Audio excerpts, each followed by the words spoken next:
सृष्टिस्थिति विनाशानां शक्तिभूते सनातने गुणाश्रये गुणमये नारायणी नमोस्तुते। शरणागत दीनार्थ परित्राणपरायणे सर्वस्यार्थी हरे देवी नारायणी नमोस्तुते। ओम नमः शिवाय शांताय कारणत्रय हेतवे निवेदयामि चत्वारं त्वां गतिं परमेश्वरः। रामाय रामचंद्राय रामभद्राय वेधसे रघुनाथाय नाथाय सीतया पतये नमः।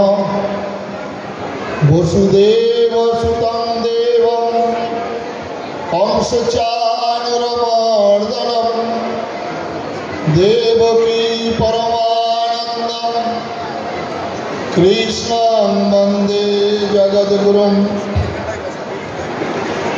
अमायितुकीं प्रेमघनदिव्यमूर्तिम् आचार्यरूपं प्रणमामि नमामि। भारत सेवाश्रम संघे औरंगाबाद शाखा वार्षिक महोत्सव हिंदू धर्म शिक्षा संस्कृति सम्मेलन বৈদিক শান্তিযজ্ঞ অনুষ্ঠানের আয়োজনে এখন ধর্ম সম্মেলন। এই ধর্ম সম্মেলনে ভারত সেবাশ্রম সংঘের বিভিন্ন শাখা থেকে সন্ন্যাসীরা এসেছেন বিভিন্ন মনীষীরা। আজকে আপনারা যারা এখানে আছেন ধর্মপ্রেমী রাষ্ট্রপ্রেমী ভ্রাতা এবং ভগিনীগণ, আজকের আলোচ্য বিষয়ের উপরে আলোকপাত করেছেন যথাসম্ভব আমি সনাতন হিন্দু ধর্ম সংস্কৃতি সম্মেলনের কয়েকটি কথা বলবো। প্রথমে আপনার আমার কণ্ঠে কণ্ঠ মিলিয়ে জয়ধ্বনি দেবেন। দক্ষ যজ্ঞ নাশকারী ত্রিশূল পিনাকধারী দেবাদিদেব মহাদেব কি।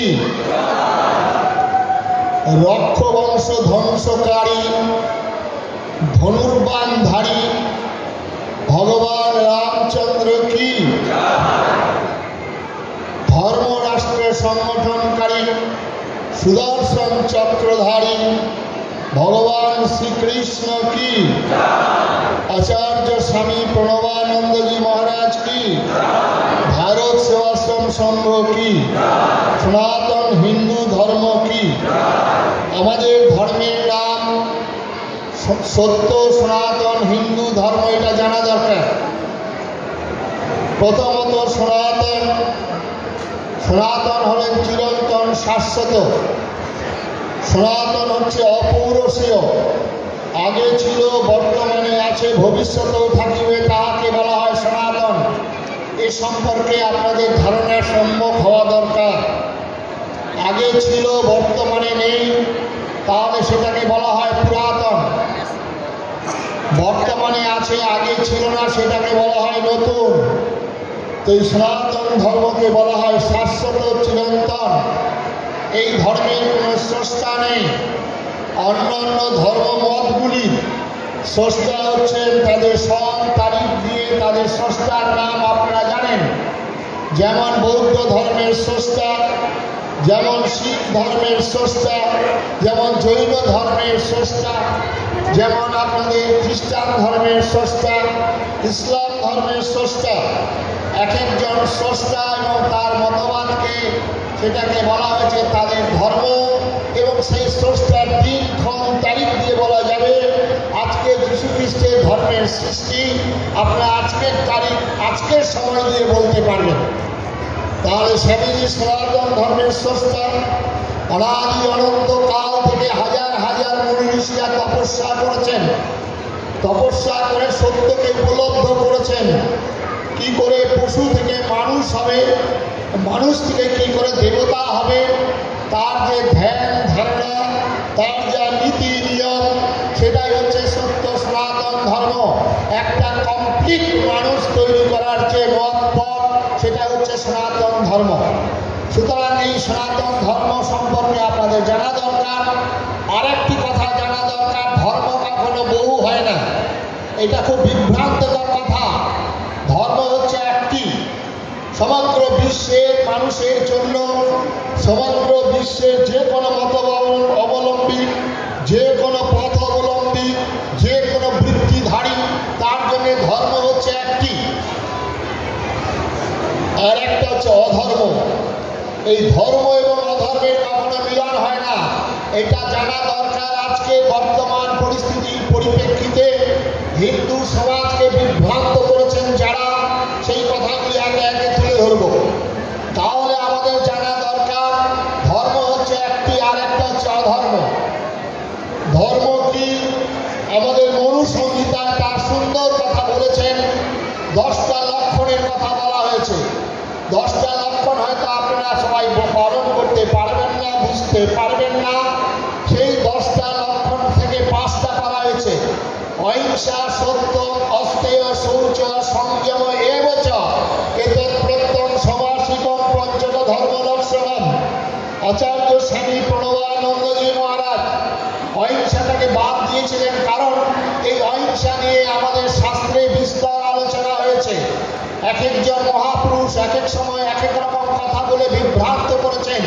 অহিংসা পরম ধর্ম, মহাভারতে এই কথাটি আছে। তারপরের লাইনটা আমাদেরকে বলা হয়নি। তারপরের লাইনটা হচ্ছে ধর্মে হিংসা তদৈব চ। তাই আচার্য স্বামী প্রণবানন্দজি মহারাজ ওটাকে বাদ দিয়ে বললেন, ধর্মের সংজ্ঞা দিলেন। ধর্ম কি? ত্যাগ, সংযম, সত্য, ব্রহ্মচর্য। আচার্য স্বামী প্রণবানন্দজি মহারাজ বললেন, ধর্ম নাই মালায় ঝোলায়, ধর্ম নাই মন্দিরে মসজিদে গির্জায়, ধর্ম নাই বেদে পুরাণে পুরাণে। আপনারা কিন্তু অবাক করছেন সাধু বাবা, আপনি নিজে গৈরিক কাপড় পরেছেন, আপনারা মন্দির বানিয়েছেন, আপনারা যজ্ঞ করবেন, পূজা করবেন। আপনাদের আচার্য স্বামী প্রণবানন্দজি মহারাজ বলেছেন এর সঙ্গে কোনো ধর্মের সম্পর্ক নেই। হ্যাঁ, বাস্তব, এর সঙ্গে কোনো ধর্মের সম্পর্ক নাই। আমাদের সনাতন হিন্দু ধর্মের দুটো দিক, একটা হচ্ছে অন্তরঙ্গ সাধনা, একটা হচ্ছে বহিরঙ্গ সাধনা। অন্তরঙ্গ সাধনা যদি আপনার মধ্যে না থাকে, বহিরঙ্গ সাধনায় কোনো লাভ হবে না। তাই আচার্য স্বামী প্রণবানন্দজি মহারাজ অন্তরঙ্গ সাধনার ক্ষেত্রে ত্যাগ, সংযম, সত্য, ব্রহ্মচর্যের কথা বলেছেন। এইগুলো যদি মানুষের মধ্যে থাকে তিনি হচ্ছেন ধার্মিক, আর এগুলো যদি না থাকে তাহলে তার মধ্যে ধর্মে প্রবেশ করতে পারবেন না। আপনি যতই লাল টকটকে কাপড় পরুন, আপনি যতই ঠাকুর দাদার পাঞ্জাবি আর নাতির পায়জামা পরে উপবাস করুন, তাতে কোনো কিছু আসে যাবে না, কারণ আপনি ধর্মের মধ্যে ঢুকতে পারবেন না। আপনার যদি ত্যাগ না থাকে, আপনার যদি সংযম না থাকে, আপনার যদি সত্য না থাকে, তাহলে আপনি ধর্মের মধ্যে প্রবেশ করতে পারবেন না, অসম্ভব। তাই সনাতন হিন্দু ধর্মের দুটো দিক আজকে আপনারা শুনলেন। এরপরেই ভগবান কৃষ্ণ, যারা আমাদের গীতা পড়েছেন, গীতাতে তিনি প্রতিশ্রুতিবদ্ধ ছিলেন কিসের জন্য ভগবান আসেন, এটা আমাদের হিন্দুদের জানা দরকার। আজকে শক্তি সাধনা আলোচনা হবে, কিন্তু তার আগে জানা দরকার ভগবানটা আসেন কিসের জন্য। কিসের জন্য এসেছেন? আজকে ভগবানের জন্মদিন, জানেন তো ভগবানের জন্মদিন কবে? আমরা হিন্দুরা জানি না। মুসলমানরা বলে মিলাদ নবী উৎসব তারা পালন করছেন। আমাদের ভগবানের জন্মদিন আমরা এক বাক্যে জানা দরকার জন্মাষ্টমী, আর এক বাক্যে জানা দরকার রামনবমী। এই দুইজন মহাপুরুষ জন্মগ্রহণ করেছেন এই দুই তিথিতে, আর সেটাই আমাদের হিন্দুদের ভগবানের জন্মদিন। এইবারে ভগবান আসেন কেন? গীতাতে কি বলেছেন? গীতাতে বলেছেন আমি 3টি কাজের জন্য আসি। পরিত্রাণায় সাধুনাং, বিনাশায় যে দুষ্কৃতাং, ধর্ম সংস্থাপনার্থায় সম্ভবামী যুগে যুগে। এই 3টি কাজের জন্য আমার আবির্ভাব। কিসের জন্য আবির্ভাব? পরিত্রাণ, যারা দুষ্ট, যারা দুর্বৃত্ত, যারা দানব, যারা অসুর, তাদেরকে দমন করার জন্য। আর সাধু সজ্জন খালি গেরুয়া কাপড় পরার লোক নয়, আপনাদের মনে অনেক সাধু সজ্জন আছেন, তাদেরকে রক্ষা করার জন্যই আমার আবির্ভাব। আর তার জন্য বিনাশ কথাটা ব্যবহার করেছেন। আজকে যারা বৈষ্ণব বাবাজিরা আছেন, যারা ভাগবত পাঠ করেন, তাদেরকে উদ্দেশ্যে বলি ভাই, ভগবান কৃষ্ণের আবির্ভাবের কারণটা বিনাশ কথাটা ব্যবহার করেছেন যখন, তখন আপনার এটা রাসলীলার মধ্যে দিয়ে বিনাশ হয় না, নৌকা বিলাসের মধ্যে দিয়ে বিনাশ হয় না, মালাচন্দনের মধ্যে দিয়ে বিনাশ হয় না। বিনাশ কথাটা ব্যবহার করতে গেলে শক্তি শক্তি শক্তি ইজ হোয়াট উই ওয়ান্ট, শক্তি শক্তি শক্তি শেষ কথা। তাই আমাদের শাস্ত্রের প্রথমেই বলা হচ্ছে নায়াত্মা বলের লভ্য, আত্মাকে লাভ করতে গেলেও বল দরকার। তাই আজকে দেবী পূজার যা দেবী সর্বভূতেষু শক্তিরূপেণ সংস্থিতা নমস্তস্মৈ নমস্তস্মৈ নমস্তস্মৈ নমো নমঃ বলে আজকে সেই শক্তির আলোচনার মধ্যে প্রবেশ করব। তাহলে ভগবান শ্রীকৃষ্ণ তিনি কি করলেন? তিনি জন্মগ্রহণ করার পর তিনি প্রথম বধ করছেন পুতনাকে। পুতনা একজন মাতৃরূপী, দুগ্ধ যন্ত্রণায় ছটফট করছেন। তোমার ঘরে শিশু জন্মগ্রহণ করেছেন, সেই শিশুকে দুধ খাওয়াবো। ভগবান কৃষ্ণ বুঝতে পারলেন সেই দুধের সঙ্গে বিষ মিশিয়ে দিয়ে সেই রাক্ষসী আবার শ্রীকৃষ্ণকে হত্যা করবেন, এই মনোভাব নিয়ে তিনি উপস্থিত ছিলেন। আর কৃষ্ণ দুগ্ধ পানের মধ্য দিয়ে তার বুকের ভিতর থেকে রক্ত টেনে শোষণ করে তাকে হত্যা করেছিলেন। তারপরে কৃষ্ণ বালক কালিয়ানাগ দমন করলেন, বিদ্যাসুর দমন করছেন, অগাসুর দমন করছেন, তিনি বকাসুরকে দমন করছেন, তৃণাবর্তকে দমন করছেন।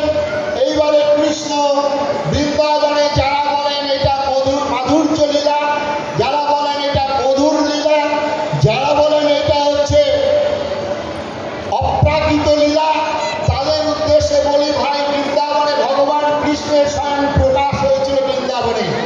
আমরা যে কৃষ্ণস্তু স্বয়ং ভগবান বলি, ওইটা বৃন্দাবনেই তার প্রকাশ। বৃন্দাবনে তিনি নিজে এই কাজগুলি করেছেন। রাখাল বালকদের সঙ্গে খেলা করছিলেন, একজন রাখাল বালক বন্ধু খুঁজে পাওয়া যাচ্ছে না। তখন তাকে বলা হলো সেই বন্ধু কোথায় আছে? একজন দস্যু পাহাড়ের মধ্যে নিয়ে গুহার মধ্যে প্রবেশ করিয়েছেন। কৃষ্ণ সেই পাহাড়ের পাথরকে সরিয়ে সেই গুহার মধ্যে প্রবেশ করে সেই দস্যুকে দু হাতে গলা টিপে হত্যা করছেন ভগবান কৃষ্ণ। এই কৃষ্ণকে আজকে স্মরণ করতে হবে বন্ধুগণ। কৃষ্ণ বৃন্দাবনে ছিলেন 11 বছর, আর বৃন্দাবনে ফিরে যাননি। বলছিলেন আজকে মাস্টারমশাই যে ডক্টর শশীভূষণ দাশগুপ্তের কৃষ্ণ রাধার ক্রমে বিকাশ বইখানা খুঁজে দেখবেন। আর কদম্ব বৃক্ষে মায়েরা স্নান করছে, ভগবানের কাজ নেই, সেখানে গিয়ে কাপড়গুলো নিয়ে গড়েলেন গাছের কদম্ব বৃক্ষে। আর সেখানে কীর্তনীয়রা এমন ভাবে ব্যাখ্যা করছেন যে দুহাত তুলে আসতে হবে, লজ্জা ভার নয়, এই থাকতে এই দিন থাকতে নয়, এইভাবে নানা রকম ব্যাখ্যা করে ব্যাখ্যার বেড়াইয়াল তারা বিস্তারিত করেন। আবার অনেক কীর্তনীয়া বলেন যেওড়া যেওড়া যমুন ধারে রাধা, সেখানে বসে আছে কালু হারামজাদা, যিনি ভারতাত্মা, যিনি ভগবান, তাকে নিয়ে কিভাবে আমরা লিখেছি শাস্ত্রে আমরা জানি না। আমাদের ভগবান যেভাবে করেছেন, মনে হয় সারাটা জীবন তিনি খালি মেয়েদের পিছনেই ঘুরঘুর করেছেন। ভগবানের আর কাজ নেই। এই বিরাট জীবনটাকে একবার অনুসরণ করে দরকার আমাদের হিন্দু সমাজে। প্রথমে ছিলেন তিনি বৃন্দাবন, 11 বছর মনে রাখবেন। তারপরে বৃন্দাবনে যাননি, তারপরে তিনি চলে গেলেন মথুরা, মথুরা থেকে চলে গেলেন কুরুক্ষেত্র, কুরুক্ষেত্রের পর চলে গেলেন দ্বারকায়। দুজন বালক, একটা 11 বছর বয়স আর বলরামের হচ্ছে 12 বছর বয়স, দু ভাই মিলে যাচ্ছেন মথুরা। মথুরায় কংস ভয়ে ভীত হয়ে তার রাস্তায় মথুরায় প্রবেশ করার পথে একটা পাগলা হাতি রেখেছেন। তারপরে রেখেছেন দুজন জোয়ান মুষ্টির আর চানুর। প্রথমেই পাগলা হাতিকে দেখে দুটি ভাই তাকে পথ ছড়ে দাঁড়ালো। বললেন, পাগলা হাতি সরল না। দুটো ভাই দুটো দাঁত ধরে সে বিরাট কুবলয় নামক পাগলা হাতিকে চিৎপাত করে ফেলে দিলেন এই দুটি বালক, দুটি ভাই। তারপরে মুসলিম চালন এসে সামনে দাঁড়ালো। তোমরা কোথায় যাবে? আমরা হচ্ছে গোয়ালার বাচ্চা, আমরা কোনোদিন রাজা দেখিনি, রাজা দেখবো আমরা। ও, তোমাদের শখ হয়েছে রাজা দেখা? ঠিক আছে, আগে আমাদের সঙ্গে লড়াই করো। দুটো বড় বড় পালোয়ান আর দুটো ভাই, 11 বছর 12 বছর বয়স, থাপ্পড় মেরে চাপাটা ঘাটে দুটো পালোয়ানকে চিৎপাত করে দিয়ে তিনি ছুটে গেলেন কংস কারাগারে। তাহলে ভগবান খালি আমাদের ওই ননি চুরি করে বেরিয়েছেন, যদি ননি চুরি করে খেয়ে বেড়াতেন তাহলে তাদের এই কুস্তি লড়তে হতো না। তাহলে ভগবান শ্রীকৃষ্ণ কালকে বলছে হরিপদানন্দজি মহারাজ 64 কলা বিদ্যায় পারদর্শী ছিলেন এই ভগবান কৃষ্ণ। তাকে বলা হয় কৃষ্ণ স্বয়ং ভগবান, সর্ববিদ্যা সর্বগুণান্বিত ভগবান শ্রীকৃষ্ণ। মথুরার পর চলে গেলেন কুরুক্ষেত্র। কুরুক্ষেত্রে গিয়ে কি করলেন? কুরুক্ষেত্রে গিয়ে যুদ্ধ সমাপন হয়েছেন। সেই যুদ্ধে সেখানে অর্জুন বললেন, রথটা নিয়ে চলো আত্মীয় স্বজনের সামনে। সিদন্তি মম কাত্রাণী বলছেন, আমার হাত কাঁপছে, পা কাঁপছে, হাত থেকে ধনুর্বাণ খুলে যাচ্ছে, আমি যুদ্ধ করব না, আত্মীয় স্বজনকে বধ করব না। শ্যালা সম্বন্ধী শ্বশুর ভীষ্ম দ্রোণাচার্যের সম্মুখে এই অবস্থায় আমি রাজ্য চাই না, ভিক্ষান্ন ভোজন করব, বনগমন করব। এত সুন্দর প্রস্তাব আমার দাদারা যারা রয়েছেন তারা আমার রাজ্য নেয়নি, আমি রাজ্য চাই না। আজকের এই প্রকাশ্য সভায় এখানে বিচারকরা বসে আছেন, তাহলে তো বলতেন সাবাস অর্জুন, তোমার মতো প্রগতিবাদী, তোমার মতো ভাতৃপ্রেম, তুমি দাদাদের জন্য সব ত্যাগ করে যাচ্ছ। তাহলে ভগবানের উচিত ছিল বলা, যাও তুমি গৌরী কাপড় পড়ো, ফল পত্তাল নাও, দিবারাত্র হরিনাম করো, আর লোকের ঘুমের ব্যাঘাত করো, যাও বনে যাও। এটাই তো বলতে পারতেন, এটাই তো বলা উচিত ছিল ভগবানের। কিন্তু হিন্দু ধর্মের ভগবান সেখানে এলেন, এসে বললেন, অর্জুন তুমি ন্যাকামি করো না, তুমি ভণ্ডামি করো না। 6 মাস যাবৎ বিভিন্ন তপস্যা করে অস্ত্র শিক্ষা লাভ করে তুমি এইসব অস্ত্রের অধিকারী হয়েছ, এখন বলছে যুদ্ধ করব না। তাহলে এই কৃষ্ণ অর্জুনকে সামনে রেখে অনাগত ভারতবাসীর সামনে, অনাগত হিন্দু সমাজের সামনে কি বাণী বললেন ভগবান কৃষ্ণ? আজকে স্মরণ করতে হবে সেই বাণীকে। প্রথমে তিনি বলছেন, ক্লৈবং রশ্মগমঃ পার্থ নৈতত্ত্ব পদ্ধতে ক্ষুদ্রং হৃদয়ং দৌর্বল্যং ত্যক্ত উত্তিষ্ঠ পরং তপঃ হতো বা প্রাপ্স্যসি স্বর্গং জিতো বা ভক্ষসি অথো চেত্তায়ং ধর্মং সংগ্রামং ন করিষ্যসি ততো সধর্মং কীর্তিং চ হিত্বা পাপং অবাপ্স্যসি। কি বলছেন? অর্জুনকে উপলক্ষ করে বলছেন, ওঠো, কিলুয়াতা পরিহার করো, দুর্বলতা পরিহার করো, অস্ত্র হাতে নাও, তোমার স্বাধিকার রক্ষার জন্য, তোমার ধর্ম রক্ষা করার জন্য, তোমার রাজ্য পাওয়ার জন্য তোমাকে অস্ত্র ধারণ করে অন্যায়ের বিরুদ্ধে ন্যায়কে প্রতিষ্ঠা করা, অসত্যের বিরুদ্ধে সত্যকে প্রতিষ্ঠা করার জন্য তোমাকে অস্ত্র ধারণ করতে হবে, যুদ্ধ করতে হবে। আর সেই যুদ্ধে তোমাকে ছল, তোমাকে বল, তোমাকে কৌশল অবলম্বন করতে হবে। তাই কুরুক্ষেত্রের যুদ্ধে ছত্রে ছত্রে ভারতবর্ষের হিন্দুর ভগবান মিথ্যা কথা বলাচ্ছেন। আপনারা মিথ্যা কথা বলতে বোঝেন যে ওই কুরুক্ষেত্রের যুদ্ধে অশ্বত্থামা হত ইতি গজ, এছাড়া আর মিথ্যা কথা বলেননি। বহু জায়গায় মিথ্যা কথা বলেছেন। মিথ্যা কথা বলার অধিকারটা দিয়েছেন কোথায়? নিজেকে রক্ষা করার জন্য, পরিবারকে রক্ষা করার জন্য, সমাজকে রক্ষা করার জন্য, ধর্মকে রক্ষা করার জন্য, রাষ্ট্রকে রক্ষা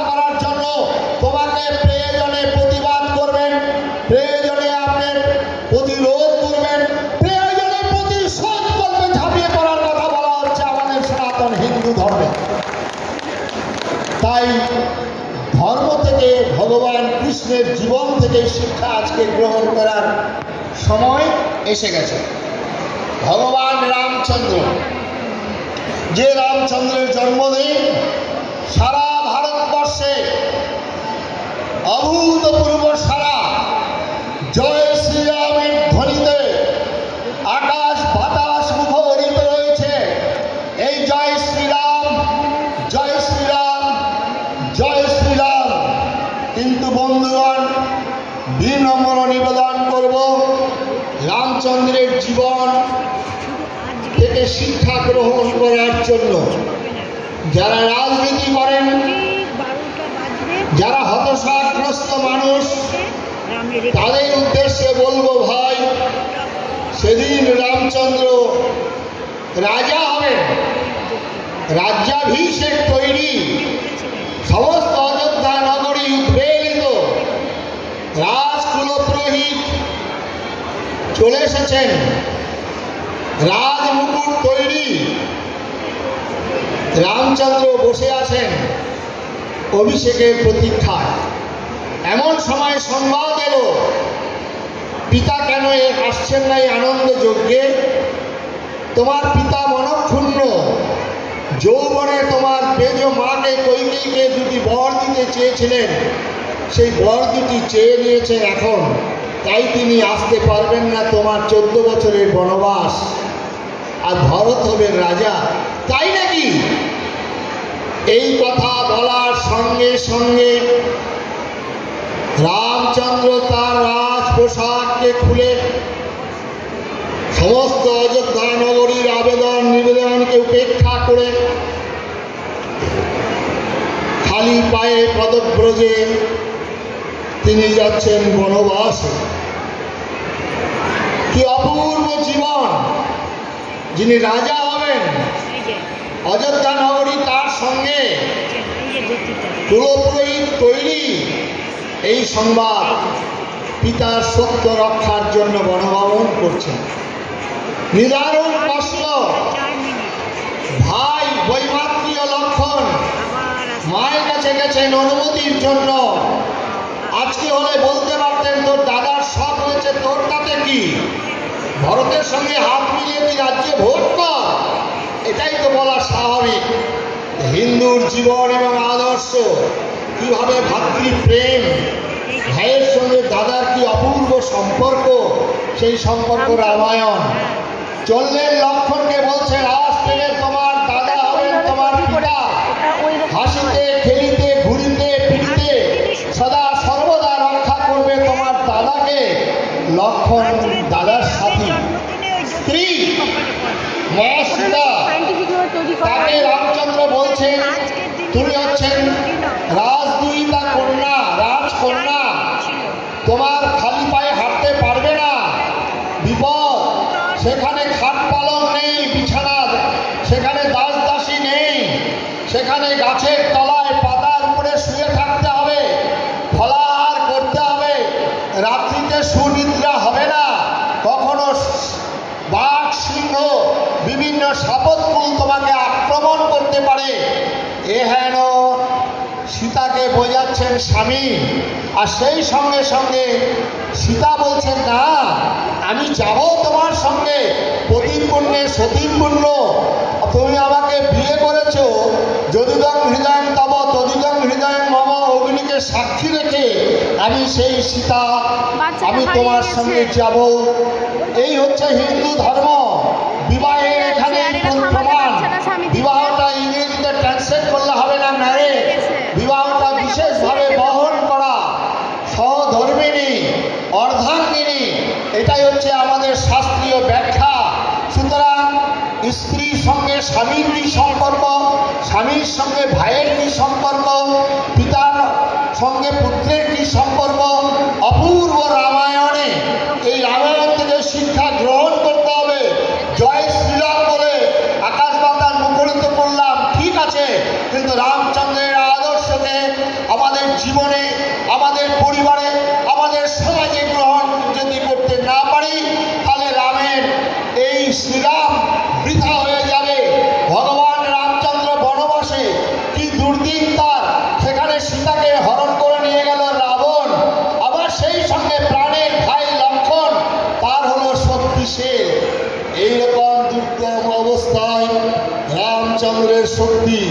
ধৈর্য, স্থৈর্য, সহিষ্ণুতা, কহমরে কেবা আছে। তার রবীন্দ্রনাথের সেই অপূর্ব কবিতা ভগবান রামচন্দ্র সম্পর্কে বলছেন। এই রামচন্দ্র যখন বনবাস থেকে ফিরে আসছেন অযোধ্যা নগরীতে, কৌশল্যা সেখানে বসে আছেন, বলছেন আমার মা, আমার ছেলে আসবে। প্রথমেই আমাকে কৌশল্যাকে জড়িয়ে ধরে প্রণাম করে বলবেন, মা আমি ফিরে এসেছি, তোমার ছেলে রাম, আমি তোমাকে কত যত্ন করবো এবারে, তুমি অনেক কষ্ট পেয়েছো না কৌশল্যা। কৌশল্যা সেই অবস্থায় বসে রয়েছেন অযোধ্যা নগরী নাথ। সেই সময় রামচন্দ্র দূর থেকে দেখছেন এত হাজার হাজার মানুষের মাঝে কইকেয়ী বসে রয়েছে মর্মাহত একটি কোণে, মলিন বেশ, ধূলিন চেহারা, কণ্ঠকা কীর্ণ হয়ে গেছেন। তিনি ভাবছেন, রাম এসে আমাকে কত অভিশাপ দেবেন, রাম আমাকে কত অভিশাপ দেবেন, তোমার জন্য আমার পিতা হারা হয়েছি, কইকেয়ী তোমাকে আমি অভিশাপ দিচ্ছি হয়তো বলবেন। কইকেয়ী মনের দুঃখে মাথা নত করে বসেছিলেন সেই আনন্দ ঘন মুহূর্তের এক কোণার মধ্যে। রামচন্দ্র সেখান থেকে দর্শন করেছেন, করে সোজা ধীরে ধীরে কইকেয়ীর কাছে গিয়ে প্রথম প্রণাম করছেন রাম। বলছেন, মা তুমি আমাকে কত আশীর্বাদ করেছ, মা তুমি আমাকে প্রাণ ভরে আশীর্বাদ দিয়েছিলে, তুমি যদি আশীর্বাদ না দিতে মা, তাহলে আমি বনবাসী, গিরিবাসী, ওই আদিবাসীদের আমি জানতে পারতাম না মা, আমি ওই গোপ চণ্ডাল, ওই সবরীকে আমি জানতে পারতাম না। তোমার আশীর্বাদ, তোমার কৃপায় আমি বনবাসী ভাইদেরকে আমি তাদের কাছে যেতে পেরেছিলাম। কি অপূর্ব রামের এই চরিত্র, আর সেই চরিত্রকে আজকে গ্রহণ করতে হবে। প্রবল প্রতাপ সম্পন্ন রাবণ, ত্রিতাপ কম্পকারী রাবণ, সেই রাবণের যিনি পাহারা দিচ্ছেন মা কালী, জব তার ঘোড়ার ঘাস কাটেন, লক্ষ্মী তার ঘরে বাঁধা, এমনতর রাবণ, সাধক রাবণ, পরাক্রমী রাবণ, সেই রাবণের বিরুদ্ধে একজন মানব হয়ে লড়াই, সেই লড়াইয়ে অগণিত বনবাসী গিরিবাসী ভাইদেরকে সংগঠিত করে রাবণের সম্মুখে দাঁড়িয়ে হিন্দুর ভগবান তীর ধনুক নিয়ে একের পর এক বাণ হেনে রাবণকে সবংশে নিধন করছেন। আজকে জয়রাম শ্রীবালা পার্টিতে আমি অনুরোধ করব, আপনারা যারা জয় শ্রীরাম বলবেন, প্রত্যেকের হাতে ধনুর্বাণ প্রয়োজন, প্রত্যেকের বাড়িতে ধনুর্বাণ প্রয়োজন, না হলে জয় শ্রীরাম বলা আপনাদের মুখে মানাবে না, বৃথা হয়ে যাবে ভাই। এই অপূর্ব রামচন্দ্রের জীবন থেকে শিক্ষা গ্রহণ আজকে হিন্দু সমাজকে করতে হবে।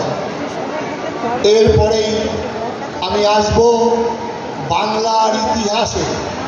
বাঙালির যে সাধনা, যে শক্তি সাধনা, অবর্ণনীয় কল্পনাতীত সাধনা, আমরা এখানে দেখেছি সাধক রামপ্রসাদ, আমরা দেখেছি বাবা খেপা, আমরা দেখেছি কমলাকান্ত, আমরা সর্বশেষ দেখেছিলাম ঠাকুর রামকৃষ্ণ।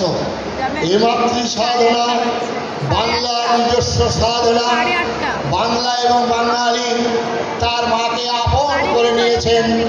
তাই তারা গান সেজেছিলেন যে কালো মায়ের পায়ের তলায় দেখে যারে আলোর নাচন। তাই আমার মনের ভেতরে ফুটে উঠুক সেই রক্তিম জবা মা, এ গান আমরা দেখেছিলাম। আমরা দেখেছিলাম সাধক রামপ্রসাদ, তিনি বেড়া গাচ্ছেন আর সুতো ফিরিয়ে ফিরিয়ে দিচ্ছেন মা, এ দৃশ্যও আমরা দেখেছিলাম। আমরা দেখেছিলাম ঠাকুর রামকৃষ্ণ, তিনি মায়ের রান্না করে নিজেই একটু প্রসাদ গ্রহণ করছেন। আমরা দেখেছিলাম বাবা খেপা, তিনি যখন মাতৃ মন্দিরে গিয়ে বলছেন, তুই আমার মা না, তোর বলে আমি মুদবই তো, ছচ্ছর করে দাঁড়িয়ে বাবা খেপা আমাদের তারকেশ্বরে তারাপীঠে মায়ের কোলে পেচ্ছাপ করছেন, আর পেচ্ছাপ করে দিয়েই বাবা কাকা মায়ের পায়ের মুখের দিকে দুটো পা করে ঘুমিয়ে রয়েছেন। একজন এসে বলছেন, আরে কোথাকার পাগল খেপা, মায়ের দিকে পা দুটো করে শুয়ে রয়েছে। বাবা খেপা তখন বলছেন, যেই দিকে মা নেই আমার সেই দিকে পাটা করে দাও। কি অপূর্ব চিন্তাধারা! সমুদ্রে ব্যাসানম তব পর্বত স্তন মণ্ডল, আমাদের মা যে উলঙ্গ, আর সেটা মূর্খরা কি বুঝবে? মূর্তি পূজা যাদের, মূর্তি ভাঙা যাদের রক্তে, তারা কি বুঝবে? আমার মা হচ্ছেন জগৎ ব্যাপী, এই মাকে 10 হাত কাপড় যে বাঁধা যায় না, এই চিন্তাধারা নিয়ে আমরা হিন্দুরা যখন ঘুম থেকে উঠি তখনই আমি মাকে প্রণাম করি। সমুদ্রে ব্যাসনম তব পর্বত স্তন মণ্ডল পাদস্পর্শন ক্ষমস্বমে, এটা বলে আমরা মাকে প্রণাম জানাই। এই হচ্ছে হিন্দুর চিন্তাধারা। এই চিন্তাধারা শক্তি সাধনা এমনভাবে যুক্ত হয়েছে যা কল্পনাতীত। পরবর্তীকালে বাংলার বাঙালির দুর্দশা নিয়ে প্রবেশ করছি আমরা। আজকে বাংলার বলছিলেন আমার ভাই নেতাজি সুভাষ সম্পর্কে। এই নেতাজি সুভাষ সম্পর্কে একটু জানা দরকার। 23শে ডিসেম্বর জানুয়ারি মাসে আমরা দুটো জিনিস পেয়েছিলাম। একজন বলেছিলেন প্রথম জানুয়ারি, 1 জানুয়ারিতে বলেছিলেন তোদের চৈতন্য হোক ঠাকুর রামকৃষ্ণ। আরেকজন বাঙালি হচ্ছেন আমাদের নেতাজি সুভাষ, তার চৈতন্য। নেতাজি সুভাষ তিনি গেছেন রেঙ্গুনে, যুদ্ধ হচ্ছে, সেই যুদ্ধক্ষেত্রে একের পর এক আজাদ হিন্দ বাহিনীর ছাত্র ছেলেরা মারা যাচ্ছেন।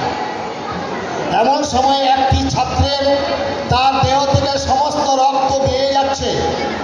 সেই ছাত্রকে, সেই আজাদ বাহিনীর সেই ছেলেকে নিয়ে যাবে গিরিয়ের ভিতরে। সেই ছেলেটি বলছে, তোমরা গিয়ে আমার নেতাজিকে বলো আমার দেহের সমস্ত রক্ত উজাড় করে দিয়েছি, এখন আমাদের দেশ স্বাধীন হবে তো। তিনি আমাকে বলেছিলেন তোমরা আমাকে রক্ত দাও, আমি তোমাদের স্বাধীনতা দেব। এ হেন নেতাজি সুভাষ। যে নেতাজি সুভাষ যখন এলজিন রোড থেকে বেরিয়ে আসবেন, আর সেই সময় নেতাজি সুভাষ ভুল করে আবার চলে গেলেন বাড়ির ভিতরে। জিজ্ঞাসা করছেন তার ছদ্মবেশী সঙ্গী, তুমি এইরকম বিপদের সময় আবার তুমি চলে গেলে কেন? বললেন আমার সর্বক্ষণের সাথী রুদ্রাক্ষের জপের মালা আর পকেটে আমার মাতৃকার ছবি আমি ছেড়ে এসেছিলাম, নিয়ে এলেন। এ হেন নেতাজি সুভাষকে আমাদের বাংলার বাঙালি কিভাবে আমরা স্লোগান দিয়েছিলাম, স্বামীজি বলছিলেন টাইগার কি কুত্তা বলে গাধার টুপি পরিয়ে বড় বড় ব্যাগ ঝুলিয়ে লম্বা লম্বা রাস্তায় মিছিল করেছিলাম আমরা। এই নেতাজি সুভাষের মৃত্যুদিন আমরা জানলাম না, আমরা জন্মদিন জানি। বাঙালি আমরা আজও পর্যন্ত এই নেতাজি সুভাষের মৃত্যু রহস্য উদ্ঘাটন করতে পারলাম না। আরেকজন বাঙালি যার কথা না বললেই নয়, একই পাপে আমরা নিমজ্জিত হয়েছি। পাপ বাপকে ছাড়বে না, তার জন্য বাঙালির আজকে এই অবস্থা। আজকে দেখুন শ্যামাপ্রসাদ মুখার্জি, যার জন্য এক বিধান এক মিশন এক প্রধানের বার্তা নিয়ে গিয়েছিলেন কাশ্মীরে, যার জন্য আজকে কাশ্মীর এই শ্যামাপ্রসাদ মুখার্জিকে আচার্য স্বামী প্রণবানন্দজি মহারাজ হিন্দু বাঙালি রক্ষাকর্তা, হিন্দু বাঙালিদের সামনে অভিভাবক রূপে দাঁড় করিয়েছিলেন। নিজের গলার মালা তার গলায় দিয়েছিলেন এই শ্যামাপ্রসাদ মুখার্জি। যে শ্যামাপ্রসাদ মুখার্জির জন্য আজকে আমরা পশ্চিমবাংলায়, যে শ্যামাপ্রসাদ মুখার্জির জন্য আজকে আমাদের ঔরঙ্গাবাদে বাসন্তী পুজো, যে শ্যামাপ্রসাদ মুখার্জির জন্য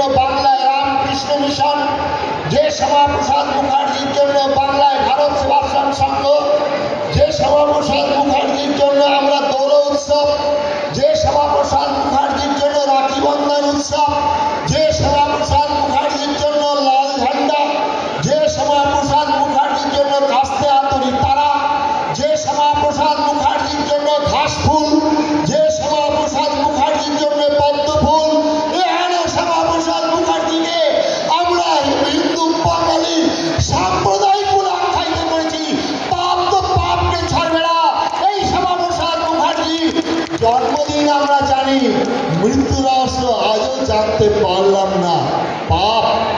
বলছিলেন হরিপদানন্দ স্বামীজি শিবাজির উদ্ধৃতি দিয়ে আজকে বাংলার বাঙালিদের কিরকম বিশ্বাসঘাতকতার ইতিহাসকে একবার স্মরণ করিয়ে দেব।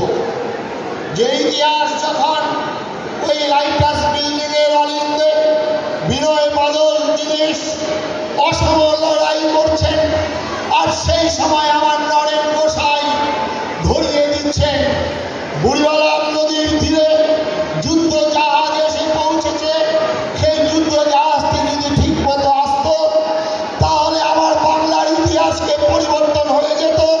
সেখানেও বিশ্বাসঘাতকতা।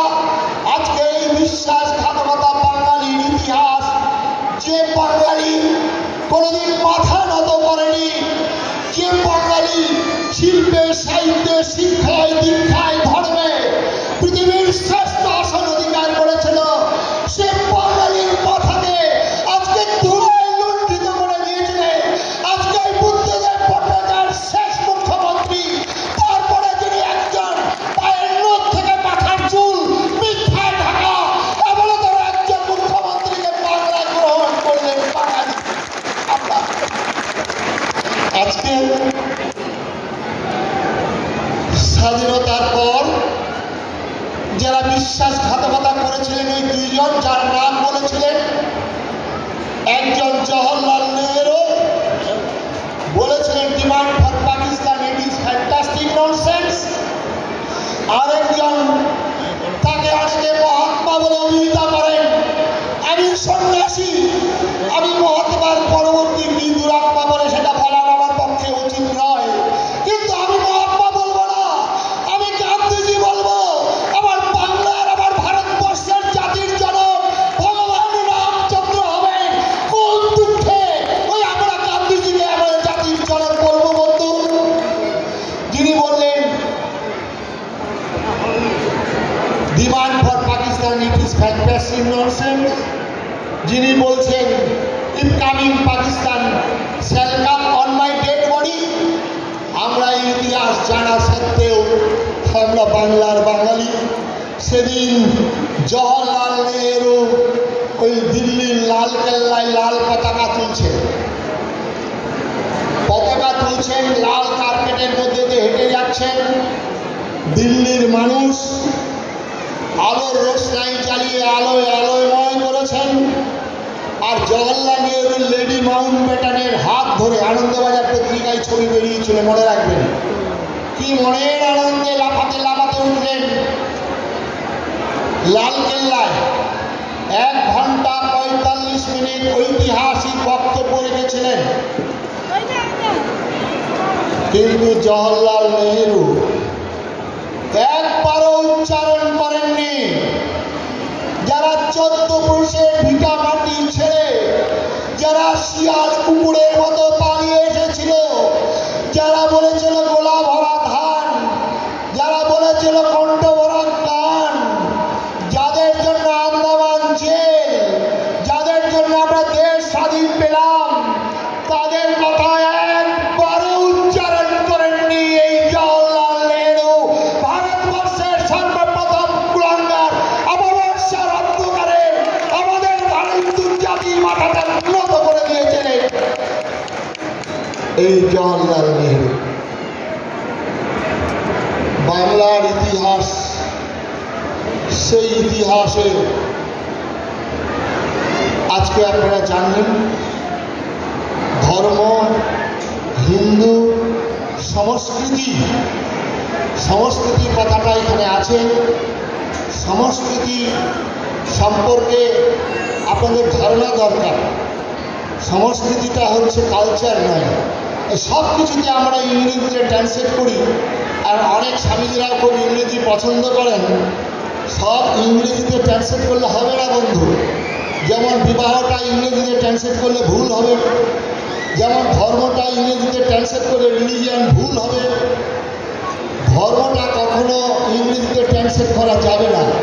আগুনের ধর্ম, জলের ধর্ম, বায়ুর ধর্ম, এগুলো ইংরেজিতে ট্রান্সলেট করা যায় না, যত বড় ইংরেজি বোদ্ধা হন না কেন। তাহলে এই ভারত কথাটি ইংরেজিতে ট্রান্সলেট করলে ইন্ডিয়া হয়ে গেল। এটা একটা আজব দেশ, আজব কথা। সুতরাং ইন্ডিয়া দ্যাট ইজ ভারত এই কথাটি বললে ভুল হবে। ভারত কথাটি তার ব্যুৎপত্তিগত অর্থ আছে ভারত, প্রতিভায় রত, জ্যোতির্ধ্যানে রত। এই পৃথিবীর কোথাও ঈশ্বরের জন্ম হয়নি, কোথাও বা জন্মগ্রহণ করছেন ঈশ্বরের পুত্র, কোথাও বা জন্মগ্রহণ করছেন পয়গম্বর, কিন্তু স্বয়ং ভগবান যুগে যুগে ভারতবর্ষের পুণ্যভূমিতে জন্মগ্রহণ করেছেন। আর এই ভূমিতে জন্মগ্রহণ করার জন্য দেবতারা প্রার্থনা করতেন, গায়ন্তী দেবা গীতকিল কাহানি ধন্যাত ভারত ভূমে ভাগে। আর এই জন্যই স্বামী বিবেকানন্দ চিকাগো শহরে দাঁড়িয়ে বলছেন, আমি এসেছি কোটি কোটি হিন্দু নরনারীর পক্ষ থেকে, আমি এসেছি সর্বধর্মের জননী শিল্পা সনাতন হিন্দু ধর্মের পক্ষ থেকে আপনাদেরকে অভিনন্দন জ্ঞাপন করিতেছি। বিবেকানন্দ বলছেন sisters and brothers of my America বলেই তিনি এই সম্বোধন করছেন। পৃথিবীতে যদি এমন কোনো পুণ্যভূমি থাকে, পৃথিবীতে যদি এমন কোনো ধর্মভূমি থাকে, পৃথিবীতে যদি এমন কোনো মোক্ষভূমি থাকে, তাহলে নিঃসন্দেহে বলবো বিদায়ী চিত্তে মুক্ত কণ্ঠে আমার জন্মভূমি ভারতবর্ষ। বলছেন বিবেকানন্দ, এতদ্দেশ প্রতুর্দস্য সকাশাদ অগ্র জন্মন সংসং চরিত্রম শিশুরের পৃথিবীয়া সর্বমানবা। এই হলো ভারতবর্ষ, জ্যোতির্ধ্যানে রত যিনি, এই হচ্ছে ভারতবর্ষ। এই ভারতবর্ষ সম্পর্কে কবিরা বলেছেন, ভারত আমার মানব যেথায় মিলিল নেত্র, মহিমার তুমি জন্মভূমিমা, এশিয়ার তুমি তীর্থক্ষেত্র। এই ভারতবর্ষ সম্পর্কে কবিরা বলেছেন, প্রথম প্রভাত উদয় তব গগনে, প্রথম সাম্রাট তপ তপ বনে, প্রথম প্রচারিত হইল জ্ঞান ধর্ম কাব্য কাহিনী তব গণভবনে। এই ভারতবর্ষ সম্পর্কে বর্ণনা করছেন আমাদের দেশের কবিরা। সুতরাং যেদিন শুনিল জলদি হইতে উঠিল ভারতবর্ষ, সে কি বিশ্বের করণব, সে কি মা হর্ষ, জয় জননী ভারতবর্ষ বলে প্রণাম নিবেদন করছেন।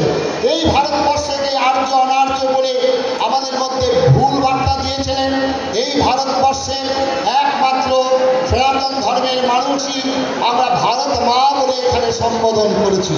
তাই কবিগুরু রবীন্দ্রনাথের ভারত তীর্থ কবিতায় একবার আপনাদের দৃষ্টিকে ফিরিয়ে নিয়ে যাব। সেখানে কি অপূর্বভাবে কবিগুরু রবীন্দ্রনাথ ভারত তীর্থ কবিতা বর্ণনা করছেন।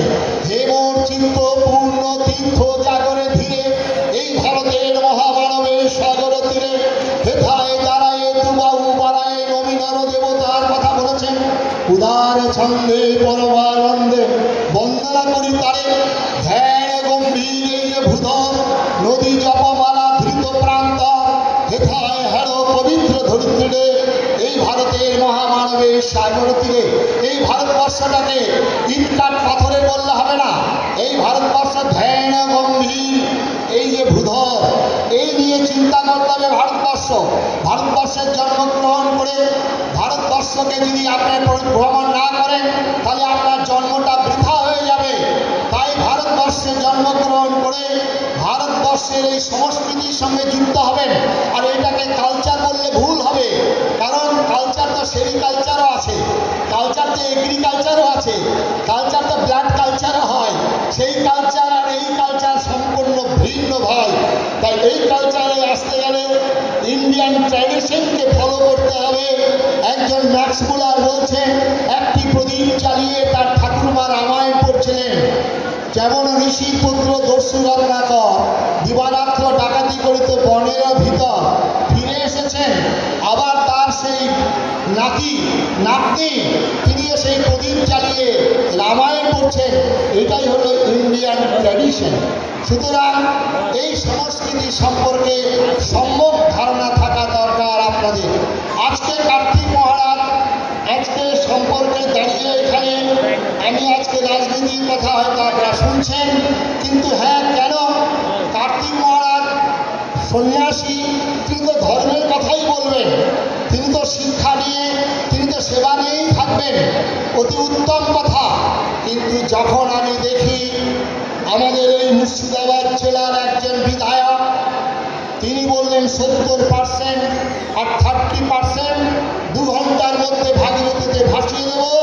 তখন কার্তিক মহারাজ রাস্তায়, যখন একজন মন্ত্রী সংবিধানকে স্পর্শ করে যিনি বলেছিলেন, আর সেই মন্ত্রী যখন কলকাতার মহানাগরিক হন, আর সেই মন্ত্রী প্রকাশ্যে দাঁড়িয়ে ইসলামের দাওয়াতি দেন, বলেন যে অন্য ধর্মে জন্মগ্রহণ করা দুর্ভাগা, আর তাদেরকে ইসলামের দাওয়াতি দিয়ে ইসলাম ধর্মে নিয়ে আসার জন্যে, তাদেরকে স্বর্গে পৌঁছে দেওয়ার জন্য আবেদন করেন, তখন কার্তিক মহারাজ রাস্তায় যখন সিদ্দিকুল্লাহ দাঁড়িয়ে বলেন আমাদের খোদার মেহেরবানিতে আমরা সংখ্যা বাড়িয়ে আমরা রাজত্ব করব এই পশ্চিমবঙ্গে, তখন কার্তিক মহারাজ রাস্তায় আজকে সেই ফিরাদ হাকিমকে বলবেন, ওরে ফিরাদ, তুমি তো ইসলামের দাওয়াতি নিয়ে তো দেখেছ চিংড়িস খা, তুমি তো দেখেছ নাদির শাহ, তুমি তো দেখেছ তৈমুল্লাহ,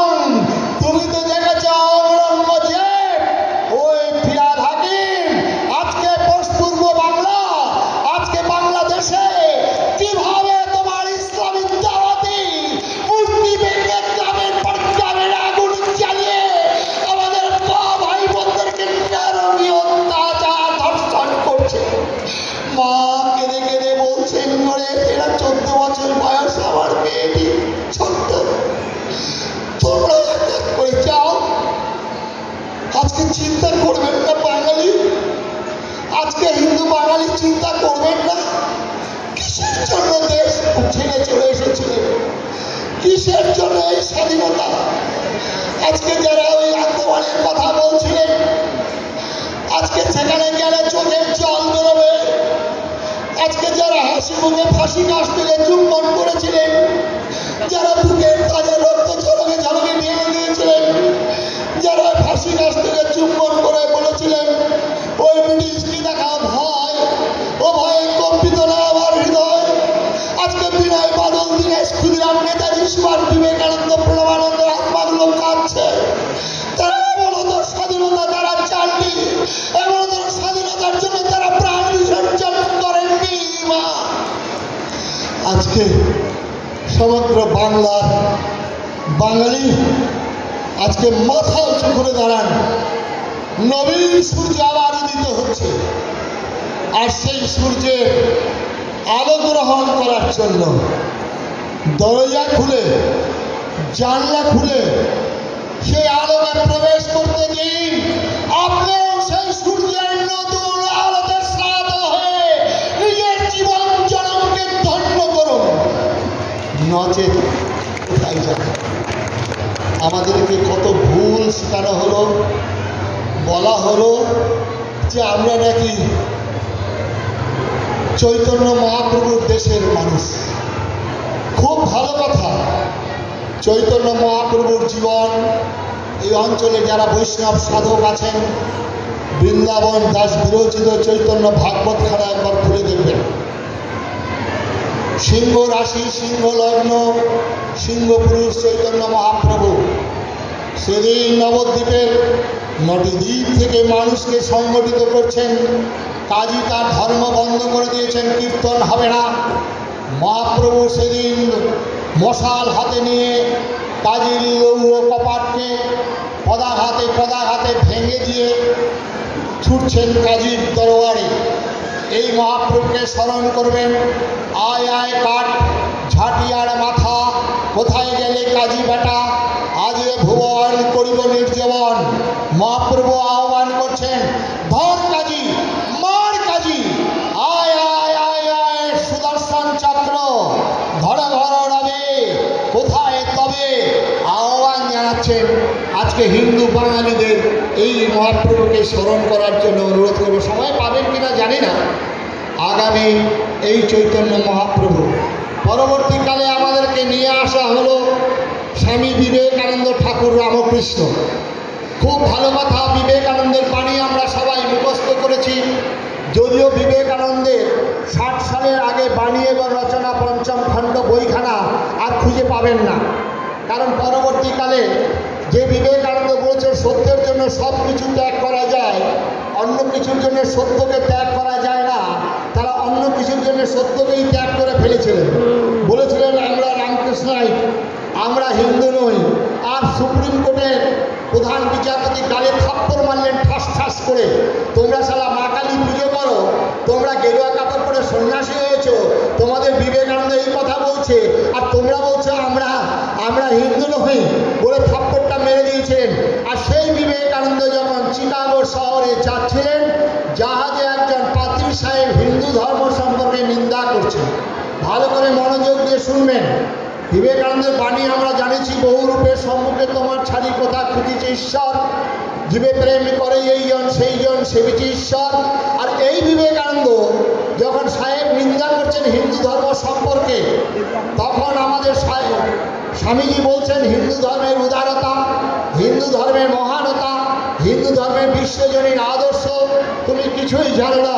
হিন্দু ধর্ম বলে সর্বেশাং মঙ্গলাং ভূয়াৎ, হিন্দু ধর্ম বলে সাপকে কামড়ালে মানুষ মারা যায়, সেই সাপকে দুধ করে দিয়ে পুজো করে, হিন্দু গাছকে পুজো করে, হিন্দু বলেন কৃষ্ণ বসুধৈব কুটুম্বকম, হিন্দু বলে সর্বেশাং মঙ্গলাং ভূয়াৎ। এই হিন্দুকে তুমি কেন গালাগালি করছো ভাই? সাহেব ক্ষান্ত হলেন না, কারণ বিবেকানন্দ তখন তো বলতেই পারতেন পাগলে কিনা বলে ছাগলে কিনা খায়। বিবেকানন্দ তো বলতেই পারতেন হাতি চলে বাজার মে কুত্তা ভুকে লাখো মে। বিবেকানন্দ বলতেই পারতেন আমার গুরু বলে গেছেন যত মত তত পথ। বিবেকানন্দ সব ছেড়ে দিয়ে জামার আস্তিনটা গুটালেন, গুটিয়ে ওই সাহেবের সামনে মুখে বজ্রমুষ্টি ধরলেন, অধিক হুতাশনের মতো তাউ তাউ করে জ্বলে উঠে বিবেকানন্দ বলছেন তুমি আর একটিবার আমার হিন্দু ধর্ম নিন্দা করো, এক খুশিতে তোমাকে সমুদ্রে জাত করবো। এই বিবেকানন্দকে ঘরে ঘরে পুজো করুন আজকে। টলারেশন অনেক হয়ে গেছে। হিন্দুজি must be aggressive but little fanatic. 100 বার পর্যন্ত কার্তিক বাবু বলেছিলেন, কিন্তু 101 বার হলেই তাকে ক্ষমা নয় সেখানে। আজকে 101 বারে আমরা পৌঁছে গেছি। তাই আজকে এই বিবেকানন্দকে আজকে স্মরণ করার জন্য আহ্বান করছে। বিবেকানন্দ বলছেন ভারত আবার জাগবে, আবার উঠবে। কিসের সহে? বিনাশের শক্তি লইয়া নয়, চৈতন্যের শক্তি লইয়া। বলছেন স্বামী বিবেকানন্দ, চৈতন্যের শক্তি লইয়া ভারতবর্ষ আবার জাগবে, গৈরিক বেশ সহায়। বলছেন বিবেকানন্দ। চৈতন্য বিবেকানন্দ বলেছিলেন ভারতবর্ষের মানুষ যতদিন ঈশ্বর অনুসন্ধানে রত থাকবে, কথাটা ভালো করে শুনবেন, ঈশ্বর অনুসন্ধানে রত থাকবে ততদিনই ভারতবর্ষ জীবিত থাকবে। আর ততদিনই ভারতবর্ষে মা কালী পাঠা খাবেন, কৃষ্ণ বাঁশি বাজাবেন, শিব সাড়ে জোরে সারা পৃথিবী ভ্রমণ করবেন। ওই হুমায়ুন, ওই ফিয়ার হাকিম, ওই সিদ্দিকুল্লাহ, ওই ফাদার মাদার, ওই ব্রাদার সিস্টারের ক্ষমতা নেই আমার হিন্দু ধর্মকে নাশসাত করে দিতে পারে। এটা স্বামী বিবেকানন্দ বলেছিলেন। তাই মনে রাখবেন ঈশ্বর অনুসন্ধানে রত। হিন্দু বলে পরিচয় দেব, হিন্দুর নীতি নিয়ম আচার আচরণ পালন করব না, তাহলে হবে না। তাই আজকে ঠাকুর রবীন্দ্রনাথ, তার কবিতা তো আমরা অনেকেই মুখস্থ করেছি, জানি কি কবিতা। 1905 সালে বঙ্গভঙ্গ রোধ করেছিলেন কবিগুরু রবীন্দ্রনাথ। রবীন্দ্রনাথ বলেছেন দিবে আর নিবে, মিলাবে আর মিলিবে, যাবে না ফিরে ভারতের মহামানবের সাগরের তীরে। বাংলার ভাই, বাংলার আকাশ, বাংলার বাতাস, এক হোক পূর্ণ হোক হে ভগবান। গানটা আমরা জানি, কিন্তু রবীন্দ্রনাথ 1905 সালে বঙ্গভঙ্গ আন্দোলন রোধ হলো। 1906 সালে একটা বীজ বপন হয়েছিল।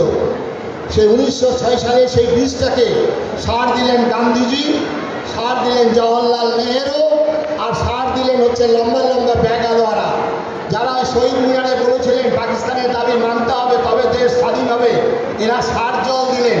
সার জল দিয়ে সেই বীজ বৃক্ষটা বিরাট মহির রূপে ধারণ করলো 1937 সাল। ভয়াবহ হিন্দুর অবস্থা। বিবেকানন্দের একটা বই আছে আমার ভারত অমর ভারত, বইখানে একবার পড়ে দেখবেন মা বোনেরা। সেইখানে তখন রবীন্দ্রনাথ কবিতা লিখছেন। কি কবিতাটা লিখছেন একবার স্মরণ করুন। নাগিনীরা চারিদিকে ফেলেছে বিষাক্ত নিঃশ্বাস, শান্তি ললিত বাণী শোনাইবে ব্যর্থ পরিহাস। দানবের সাথে সংগ্রামের তরে প্রস্তুত হতে হবে ঘরে ঘরে। কি বললেন রবীন্দ্রনাথ? দানব কাকে বললেন? কার সঙ্গে লড়াই করবেন? কি নিয়ে প্রস্তুত হবেন? আজকে সমাজদারকে নিয়ে ইশারা কাফি। রবীন্দ্রনাথ যে কথা বলে গিয়েছিলেন, আজকের বর্তমান হিন্দু বাঙালিদের কাছে সেটাই হবে আমাদের মহামন্ত্র, সেটাই হবে আমাদের বাঁচার মন্ত্র। তাই আচার্য স্বামী প্রণবানন্দজি মহারাজ বললেন, আমি হিন্দুকে হিন্দু নামে ডাক দিতে চাই। আমি হিন্দু, আমি হিন্দু, আমি হিন্দু এই নামে জপ করাবো। তাই আচার্য স্বামী প্রণবানন্দজি মহারাজের অভিনব আরতির প্রবর্তন। শুধু ফুলে নয়নে জলে কাকুতি মিনতি গানে পূজা নেব ডাকে এবার, সংকল্প করিতে হইবে অসুর বদিবার, তবে হবে বিশ্ব মাঝে বাঁচিবার চির অধিকার। আচার্য স্বামী প্রণবানন্দজি মহারাজ যে নজরুল বলেছিলেন, ভারতবর্ষের প্রাণ হচ্ছে হিন্দু। নয়নমণি হতে পারে, নয়নমণি আমদানি করা যাবে, নয়নমণি চলে গেলে পাওয়া যায়, যদি প্রাণ চলে যায় তাহলে পাওয়া যাবে না। তাই ভারতবর্ষের প্রাণ হচ্ছে হিন্দু। তাই স্বামী বিবেকানন্দ বলেছেন, I am proud call my self Hindu. তাই আচার্য স্বামী প্রণবানন্দজি মহারাজ বলছেন, আমি হিন্দু, হিন্দু নামে জপ করাতে ডাক দিতে চাই। তাই আজকে হিন্দু ধর্ম শিক্ষা সংস্কৃতি সম্মেলনে এসে আপনারা বাংলার এই দুর্দিনে আজকে 26,000 ছেলেকে চাকরি চলে গেল, আমার ভাই, আমার ঘরের বোন। একবার চিন্তা করুন, 16 সাল থেকে কলকাতার ন্যায়ালয় তারা বলছেন যে তোমরা যোগ্য এবং অযোগ্য প্রার্থীদের তালিকা আলাদা করে দাও। এবং যখন যুবকরা ধর্নায় বসেছেন, তখন কোনো নেতার নেত্রী সেখানে সৌজন্যমূলক দেখা করার সময়টি পাননি। আজকে তাদের চাকরি চলে গেল। কিসের জন্য? কে দায়ী? আজকে এই কথাগুলি আপনারা নিজেরাই স্মরণ করবেন, করে ওই আমাদের হতভাগা ওই 26,000 মা বোনের পাশে নিশ্চয়ই আমরা থাকবো, সমবেদনা জানাবো। কিন্তু এই 26,000 মা ভাই বোনকে বলবো, তোমরা যাদেরকে টাকা দিয়েছিলে তাদের কান ধরে নিয়ে আসবে, আর তাদের যিনি রানী বসে আছেন সেই রানীকে কান ধরে হির করে টানিয়ে নেওয়ার সময় হয়েছে। সেই সময় সারা বছর লড়াই করব। আগামী 26 সালের পরীক্ষায়, সেই পরীক্ষায় যদি উত্তীর্ণ হতে না পারেন তাহলে আরো অন্ধকারের মধ্যে পতিত হবে। তাই বন্ধুগণ, রাজনীতির রং চড়িয়ে এটাকে বিশদভাবে এর ব্যাখ্যা করবেন না, কারণ আজকে দেওয়ালে পিঠ ফেটে গেছে। কোথায় যাবেন? আচার্য স্বামী প্রণবানন্দজি মহারাজ বলেছেন, আমার এই পথ, এই হিন্দু মিলন মন্দির, হিন্দু রক্ষী দল, হিন্দু আন্দোলন, এটা হিন্দু জাতির বাঁচার পথ। আমি সেই পথকে আবিষ্কার করে রাখলাম, আর কোনো দ্বিতীয় পথ নেই বন্ধু। আজকে 10টা বছর, 2 দশক আমরা কংগ্রেসকে রেখেছিলাম, আর 3 দশকের বেশি ধরে রেখেছিলাম আমরা ইনকিলাব জিন্দাবাদকে। লাল ঝান্ডা নিয়ে দেশ স্বাধীন হয়নি, দেশ স্বাধীন হয়েছিল আবার শ্রীমৎ ভগবত গীতাকে বুকে আঁকড়ে ধরে বলেছিল, পাশাংশী জীর্ণানি বিহায়। আবার শ্রীমৎ ভগবত গীতা ওই ক্ষুদিরাম বলেছিল, হাসি হাসি কর্মবাসী, দেখবে ভারতবাসী একবার বিদায় দাও, ঘুরে আসি। লাল ঝান্ডা নিয়ে আমার দেশ স্বাধীন হয়নি, দেশ স্বাধীন হয়েছিল বন্দে মাতরমের পবিত্র ধ্বনি নিয়ে দেশ স্বাধীন। সমুদ্র মাতাল তাপি উঠেছিল। সুতরাং ভাই বোন, আজকে বাংলার এই দুর্দিনে, আজকে বাঙালি হিন্দুর এই দুর্দিনে সব পথ ভুলে দেখি না, আমি আপনাদেরকে কথা দিচ্ছি, আমিও রাস্তায় যেমন নেমেছি। আমরা যদি দেখি যে না, হিন্দু সমাজের জন্য যারা চিন্তা করবে, হিন্দুর কথা যারা বলবে, সর্বপ্রথম আমার পশ্চিমবঙ্গের কথা বলবে, সর্বপ্রথম আমার ভারতের কথা বলবে, আমরা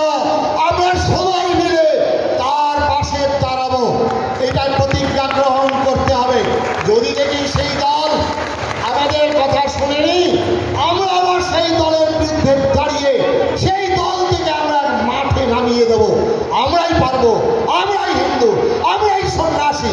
তাই সন্ন্যাসী বিদ্রোহ আপনারা শুনেছেন, সেই সন্ন্যাসী আজকে বিদ্রোহের পথে নেমেছেন।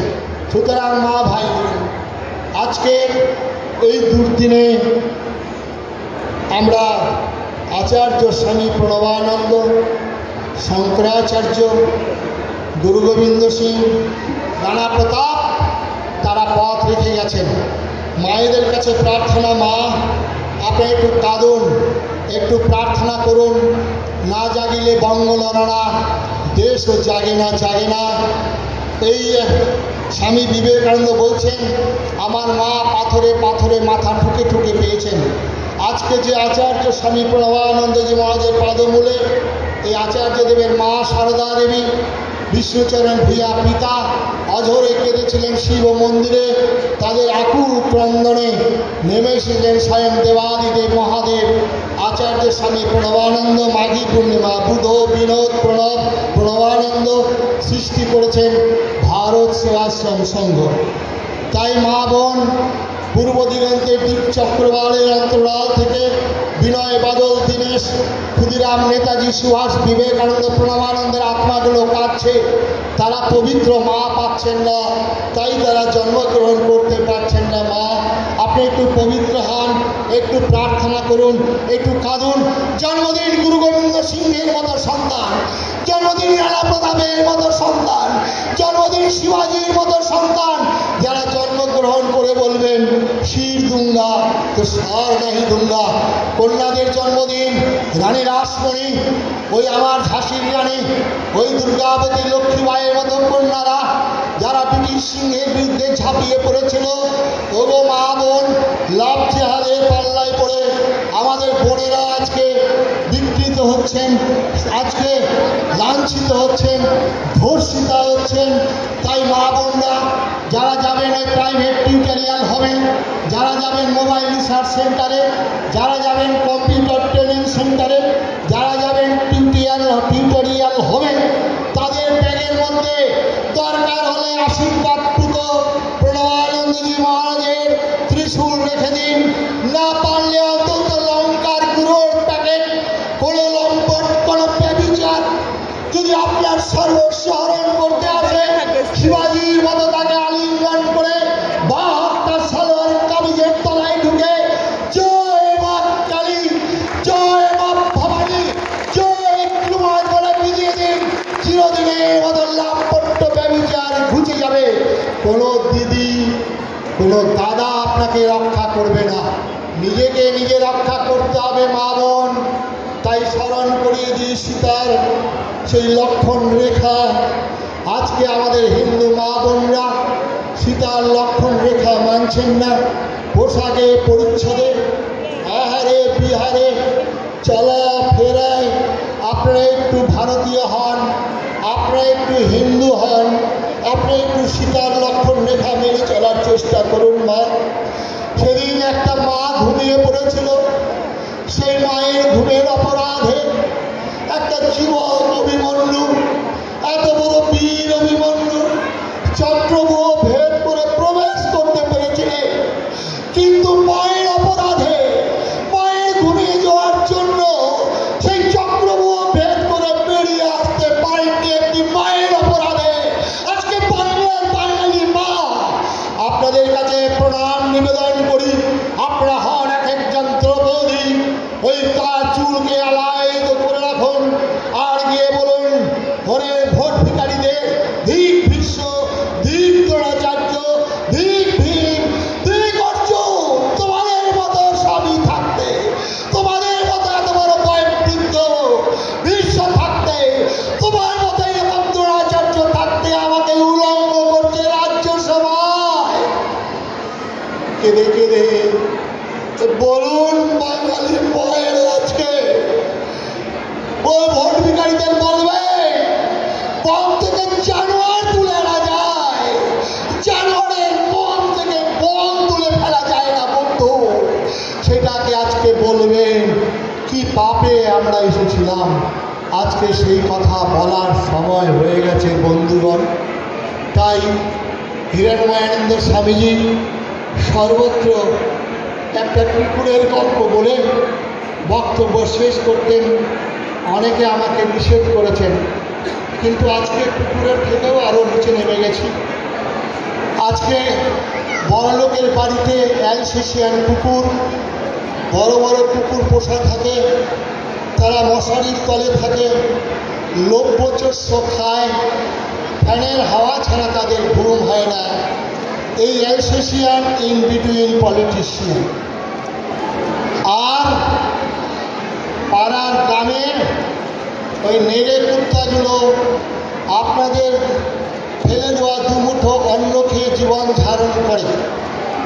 আর যখন গ্রামে চোর আসে, ডাকাত আসে, এই নেড়ে কুত্তাগুলো ঘেউ ঘেউ করে। আর ওই বড়লোকের বাড়ির কুত্তো ঘুমায়, আর সেই বড়লোকটি বলে, আমার বাড়ির কুকুরটা কত সুন্দর, ঘুমের ব্যাঘাত করে না। এই না খেতে পাওয়া কুকুরগুলো ঘুমের ব্যাঘাত করছে, মারো এদের। আমি সেই সন্ন্যাসী, আমার গৈরিক বস্ত্রটা আপনাদের, আমার মাথার উপরে ফ্যান ঘুরছে আপনাদের, এই আশ্রমের প্রত্যেকটা বালি ইট পাথর আপনাদের দেওয়া। তাই আজকে আপনাদের ফেলে দেওয়া দুমুঠো অন্ন খেয়ে আজকে গ্রামে ডাকাত পড়েছে, আজকে হিন্দু বাঙালির দুর্দিন। তাই চিৎকার করে করে আজকে গ্রামে গঞ্জের শহরে বুকের রক্ত ঢেলে দিয়ে বলি, ও ভাই তোমরা একটু জাগো, একটু জাগো, একটু জাগো, এই কাতর প্রার্থনা নিয়ে ভাই।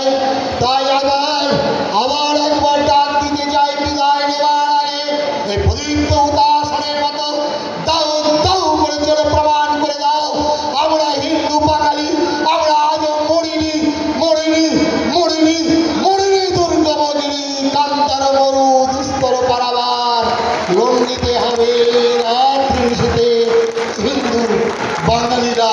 হুঁশিয়ার, হুঁশিয়ার, হুঁশিয়ার, হুঁশিয়ার। নমস্কার। সকলে বলুন স্বামী প্রদীপ্তানন্দজি মহারাজ কি। মন্দির যোগ্য হবে। স্বামী প্রদীপ্তানন্দজি মহারাজ।